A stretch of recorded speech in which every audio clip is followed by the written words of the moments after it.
গ্রামের পুকুর ভরাট ও পাঁচিল দিয়ে ঘিরে ফেলা হয়েছে, এমনই অভিযোগ তুললেন আসানসোলের কুমারপুর গ্রামের বাসিন্দারা।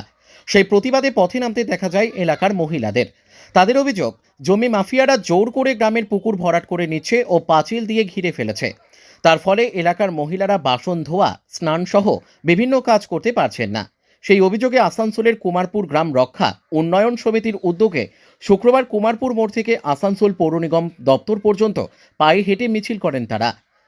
তারপর পৌর নিগমের মেয়রের হাতে স্মারকলিপি প্রদান করেন। আমাদের একটাই প্রবলেম, মানে পুকুর চাই।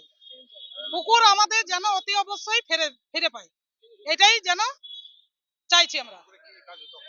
পুকুরে সবই হতো, এই তো আমাদের বয়স্ক দিদিরা আসছে, এই তো কাকিমা আসছে, দেখুন সবাই এদের দেখিতে পুকুরে আমরা সব, এই যে দিদি ওর স্বামী মারা গেল, কিন্তু পুকুরে জলের জল ব্যবহার করতে পারলাম না, কেন পুকুর নেই তো কি করবো। ওই জলে এই বড় বড় বাথরুমে জল নামছে, যত ফ্ল্যাটে সবই তো জানানো আছে, সবই জানছে সবাই। কাউন্সিলর কি বলবে, সব বলছে দেখছি, দেখবো করে সে অনিমেষ আছে। হ্যাঁ, এখন কোনো খবর সঠিক পাওয়া যাচ্ছে না, শুধু দেখবো করছে। আমরা চাইছি যেন আমাদের পুকুর ফেরত চাই, আমরা আর কিছু চাই না, আমরা কোনো কিছু। আমার নাম সুলতা মন্ডল। কুমারপুরের মানুষজন এসেছিলেন, ওনাদের একটা পুকুর আছে, সেই পুকুরটা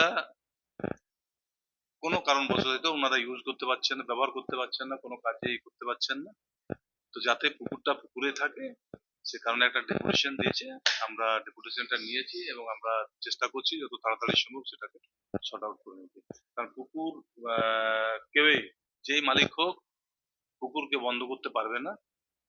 আর পুকুর যেহেতু জনগণের জন্য, জনগণের সেবার জন্য, ওটা মানুষের, ওখানকার কুমারপুরে প্রচুর মানুষ বাসিন্দা। ওখানে যে কোনো মানুষ মারা গেলে, পৌরকর্ম হোক, যে কোনো কাজে মানুষেরও, গ্রামাঞ্চল তো, এখন শহরে ঢুকে গেছে। তবে যেহেতু গ্রামাঞ্চল, নিয়মগুলো সে আমাদের যেটা পূর্বপুরুষদের যেটা নিয়মগুলো ছিল সেই নিয়মগুলো এখনো আছে, আমাদের এখনো করতে হয়। তো তারা ওটাই ডিমান্ড এই করে গেছে, লিখে গেছে যে তাদের যে কোনো কাজে করতে গেলে তাদের কোনো ড্রেনের জলে বা কোনো খালের জলে তাদেরকে গিয়ে সবকিছু কাজকর্ম করতে হয়। তো যাতে ওই পুকুরটা আমরা ইউজ করতে পারি এবং পুকুরটাকে একটু দেখে সুন্দর করে করার জন্য ওনারা অনুরোধ করেছে। অভিযোগটা দিয়েছেন, আমরা তো বললামই, পুকুর যদি ভরাট করছে তো কি করতে হবে, হাঁটাতে হবে, আমি তো এখনই দিয়ে দিলাম। Bureau report, rising Bangla.